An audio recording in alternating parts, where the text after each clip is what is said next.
et m'appelle Juliana. J'ai 34 ans. Mon fils s'appelle Miguel.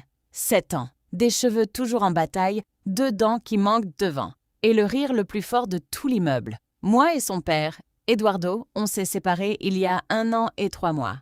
8 ans de mariage. Ça s'est terminé par lassitude, par sa trahison, par manque de dialogue. Mais on a décidé une chose au moment du divorce. Miguel passerait toujours en premier. Il le voit un week-end sur 2. La pension tombe à temps. Les anniversaires, on les fait ensemble. Pour qu'il ne sente rien. On se disait mardi dernier, 16h42. J'étais au travail, en réunion. Mon téléphone a vibré. Le numéro de l'école de Miguel. J'ai décroché en pensant que c'était pour un devoir. « Allô, Madame Juliana ? Ici la directrice. Miguel est tombé dans la cour. Il s'est cogné la tête par terre. On a appelé l'ambulance. Il est conscient mais sonné. Venez à l'hôpital Saint-Lucas tout de suite. » Le monde s'est éteint. Je me souviens d'avoir pris mon sac. Je me souviens d'avoir couru. Je ne me souviens plus du trajet. Je suis arrivée aux urgences et je l'ai vu. Sur un brancard, un pansement blanc sur le front. Un œil qui commençait à gonfler. Pâle, mais réveillé. Il m'a vue et il a pleuré. « Maman, pardon, je voulais juste descendre le toboggan plus vite. » Le médecin a dit « Commotion légère, petite fracture de l'os frontal. 24 heures d'observation. Le scanner est normal. Dieu merci. » 20 minutes plus tard, Eduardo est arrivé, en sueur. Sans cravate, les cheveux mouillés comme s'il avait couru. Mon fils, mon Dieu, mon fils. Il a serré Miguel fort. Il a embrassé son front avec le pansement. Papa est là, champion. Il n'arrivera rien. Pendant 5 ans, je l'ai trouvé mauvais mari, menteur, absent, égoïste. Mais devant Miguel, il redevenait quelqu'un d'autre. Un père, un vrai. La nuit a été longue, moi d'un côté du lit, lui de l'autre. On se relayait, eau, couverture, glace, histoire pour s'endormir. À 2h du matin, Miguel s'est endormi pour de vrai. Et nous aussi, sur les chaises. Le couloir était silencieux, seulement le bip du moniteur. C'est là qu'ils l'ont amené. Une vieille dame, 80 ans passés, très maigre, cheveux blancs attachés, peau transparente, une perfusion à la main, poussée par une infirmière.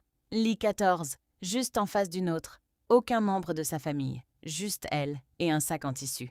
Je somnolais quand j'ai senti une légère touche sur mon bras. J'ai ouvert les yeux, effrayée. C'était elle, debout, pieds mains nus, la perfusion à la main. Elle regardait par-dessus le rideau droit vers Eduardo, qui dormait la tête sur le lit de Miguel. Elle s'est penchée, odeur de talc, d'hôpital et de grand-mère. Voix très basse, tremblante, juste pour moi. Méfiez-vous de lui. Je me suis figée. Quoi, madame ? Elle a répété sans quitter des yeux. Méfiez-vous de lui, je l'ai vu. Et elle est retournée dans son lit. Elle s'est allongée, elle a tiré le drap jusqu'au menton. Elle a fermé les yeux. Je suis restée 10 minutes, immobile, à la regarder, à le regarder. Est-ce que c'était l'effet des médicaments, la démence, le délire ? Mais la façon dont elle l'a dit, ce n'était pas une folle. C'était quelqu'un de sûr. J'ai passé le reste de la nuit éveillée. Je l'ai vu. Vu quoi ? 6h30, le médecin a autorisé la sortie de Miguel. Tout va bien, Madame Juliana. Observez-le à la maison. En cas de vomissement ou de somnolence excessive, revenez. Dans la voiture, Eduardo conduisait. Miguel dormait sur la banquette arrière, la tête sur mes genoux. Moi, je ne disais rien, avec cette phrase qui tournait dans ma tête. Méfiez-vous de lui.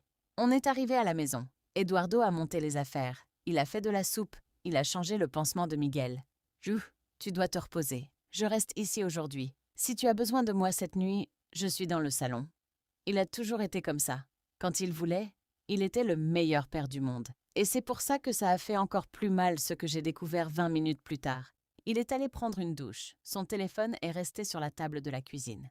En charge. De ma vie, je n'avais jamais touché à son téléphone. Même quand on était mariés. Mais la phrase de la dame ne partait pas. Méfiez-vous de lui. Je l'ai pris. Code 1205. La date de naissance de Miguel. J'avais la nausée avant même d'ouvrir. WhatsApp. Il y avait une conversation archivée. Nom, Anna. Dernier message. Hier, 15h20, 25 minutes avant la chute de Miguel. Anna. Eduardo, tu es sûr ? Et si ça tourne mal ? Et si Juliana découvre ? Eduardo.